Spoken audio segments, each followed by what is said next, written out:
Hello everyone, आज हम start करेंगे गोल्ड लीफ स्ट्रक्चर। ठीक है, तो स्टार्ट करते हैं। A simple apparatus to detect the charge on a body is the gold leaf electroscope. ठीक है, गोल्ड लीफ स्ट्रक्चर क्या होता है? एक सिंपल एपरेटस होता है जो कि किसी भी बॉडी पे डिटेक्ट करता है कि चार्ज है या नहीं है। इसमें क्या होता है, देखो, it consist of a vertical metal rod. इसमें एक वर्टिकल मेटल रॉड होती है housed in a box with two thin gold leaves attach to its bottom end. ठीक है, इसके एंड में क्या होती है? गोल्ड लीव्स होती है जो कि इसके बॉटम एंड में अटैच होती हैं। When a charged object touch the metal knob at the top of the rod, charge flow on to the leaves and they diverge. The degree of divergence is the indicator of the amount of charge.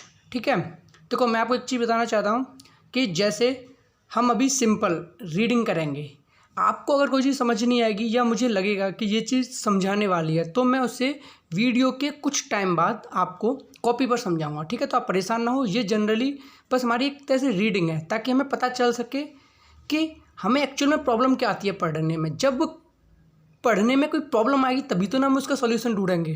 ठीक है, तो पहले हम NCERT की book को पढ़ेंगे। ठीक है, ताकि हमें पता चल सके कि इसमें ऐसा क्या वर्ड है या ऐसी क्या लाइन है जो हमें समझ नहीं आई, फिर हम उस लाइन को अच्छे से समझेंगे। ठीक है, तो ये रीडिंग पार्ट है और हम वीडियो में इसको अच्छे से एक्सप्लेन करके समझेंगे। ठीक है, अब देखो आपको डायग्राम दिखाई दे रहा है। ठीक है, इलेक्ट्रोस्कोप का। इसके अंदर हम देखते हैं क्या क्या चाहिए। देखो मेटल नॉब दिख रहा है, मेटल रॉड दिख रही है। ठीक है, और ये आपको गोल्ड लीफ जो ये नीचे लगी हुई है, ये क्या है? Gold leaf. ठीक है, student can make a simple electroscope as follows. ठीक है, तो इसे स्टूडेंट्स भी बना सकते हैं। देखो कैसे बनाएंगे। Take a thin aluminium curtain rod with the ball end fitted for hanging the curtain. Cut out a piece of length about 20 centimetre with the ball at one end flatten the cut end. आपको क्या करना है? एक aluminium का एक rod लेनी है 20 centimetre जिसकी लेंथ हो लगभग। ठीक है, उसके एक एंड पे तो एक बॉल लग जाएगी जैसा कि यहाँ पे दिख रहा है मेटल नॉब। ठीक है, और एक एंड को फ्लैटन रखना है। ठीक है, टेक अ लार्ज बोतल date can hold this road and cork which will fit in the opening of the bottle. Make a hole in the cork sufficient to hold the curtain rod snugly. Slide the rod through the hole in the cork with the cut end on the lower side and the ball and projecting above the cork. देखो इसे इस तरीके से set करना है कि जो metal knob है वो ऊपर रहेगा जैसे कि आपको डायग्राम में दिख रहा है। जो मेटल रॉड है और नीचे क्या है? फ्लैटन पार्ट रहेगा। अब देखो फ्लैटन पार्ट में क्या करेंगे? गोल्ड लीव्स या एल्यूमिनियम की या सिल्वर की जो भी लीव्स लगाना चाहो वो लगा सकते हैं, जरूरी नहीं है गोल्ड की ही हो। ठीक है, आगे हम देखेंगे। Slide the rod through the hole in the cork with the cut end on the lower side and ball and projecting of the cork. ठीक है, तो बॉल कहाँ है? कॉर्क के ऊपर।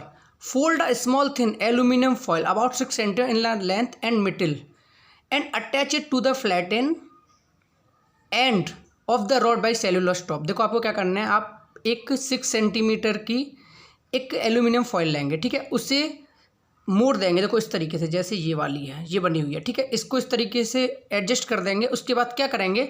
उसे अटैच कर देंगे सेल्यूलोज टेप से। कहाँ पर? इस जगह पर जो फ्लैटन पार्ट है, या कह लो इस जगह पर या फिर इस जगह पर। ठीक है, जो नीचे का पार्ट है यहाँ पे अटैच कर दिया।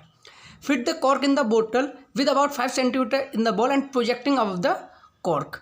अब पेपर स्केल में भी put inside the bottle in advance to measure the separation of leaves.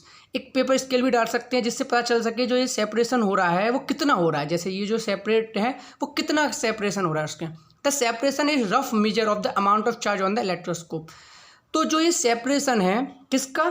Leaves का, वो हमें क्या बताएगा? The separation of a rough measure of the amount of charge on the electroscope. तो ये हमें बताएगा कि अमाउंट ऑफ चार्ज इलेक्ट्रोस्कोप पर कितना है। देखो गोल्ड लीफ स्ट्रक्चर तो आपको समझ आ गया। अब ये वर्क कैसे करता है वो देखो, जहाँ समझाने की कोशिश की गई है।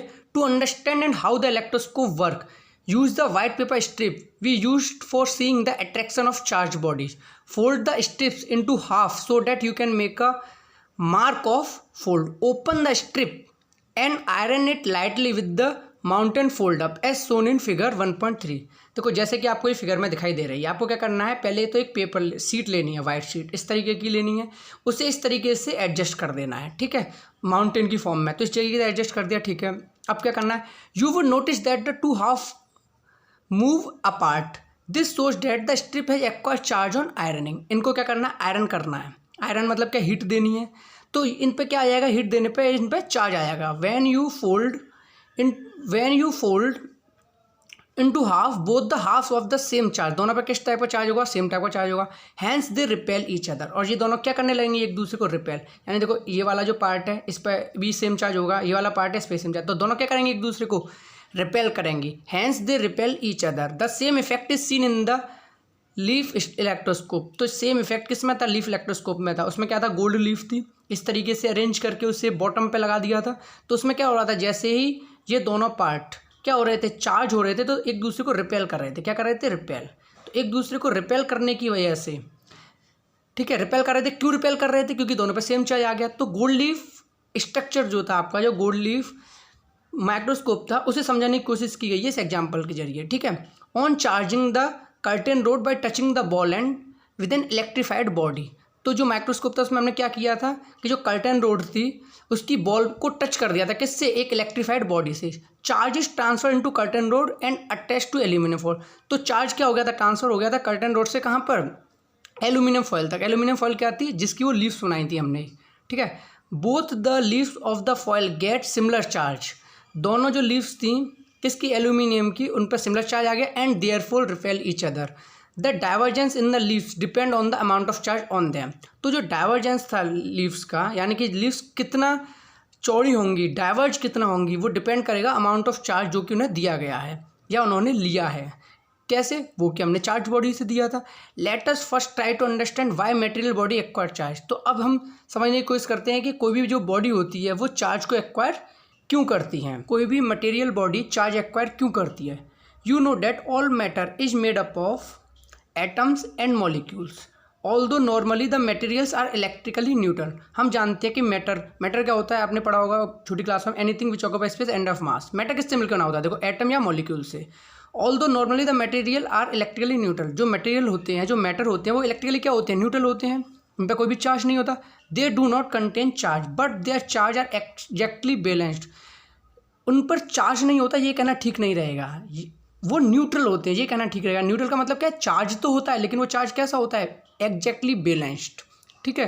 Forces that hold the molecule together, जो फोर्सेस हैं मॉलिक्यूल को एक साथ रखती हैं। Forces that hold atom together in a solid, जो फोर्सेस किसी भी सॉलिड के अंदर एटम को एक साथ रखती हैं। The adhesive force of glue, जो एडेसिव फोर्स ऑफ ग्लू की होती है, ग्लू मतलब वही जो गम हो गया और आपका फेविकॉल हुआ, टेप हुआ, ठीक है। और force associated with the surface tension, जो फोर्स एसोसिएट होती है सर्फेस टेंशन से, all are basically electrical in nature, ये सारी फोर्सेस कैसी होती हैं, इलेक्ट्रिकल होती हैं नेचर में। कौन कौन सी, जो फोर्स एसोसिएट होती है सर्फेस टेंशन से या जो एडेसिव फोर्स होती है, सब कैसी होती हैं, electrical in nature. Arising from the forces between charge particle, और ये कहाँ से अराइज होती है फोर्स, चार्ज पार्टिकल के बीच में, ठीक है, यानी कि पार्टिकल क्या होते हैं, वहाँ के चार्ज होते हैं।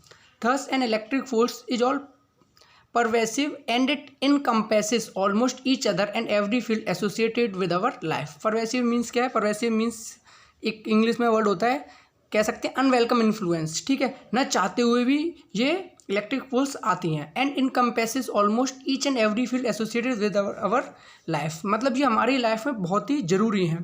It is therefore essential that we learn more about such forces, ये हमारे लिए बहुत ही ज़रूरी है, इसकी वजह से हमें इनके बारे में पता होना भी चाहिए।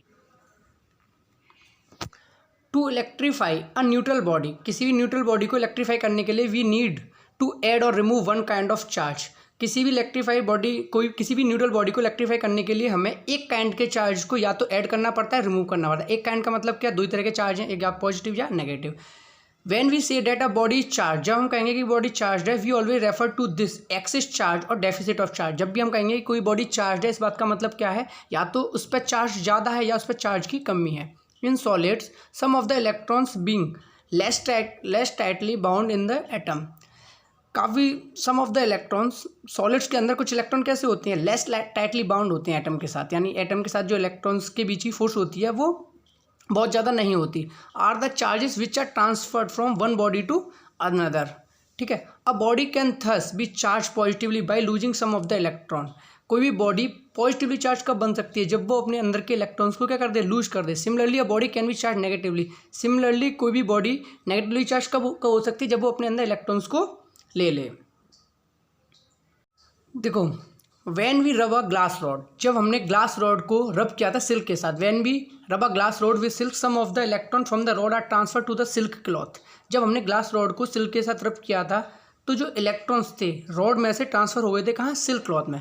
Thus the rod get positively charge and the silk get negatively charge, तो इलेक्ट्रॉन जो थे रॉड में से तो चले गए, यानी कि रॉड हो गई पॉजिटिवली चार्ज और सिल्क में गए वो हो गई negatively charge. No new charge is created in the process of rubbing, तो जब हम रब कर रहे थे वहाँ पे कोई नया चार्ज नहीं आया, सिर्फ चार्ज का क्या हुआ, ट्रांसफर हुआ।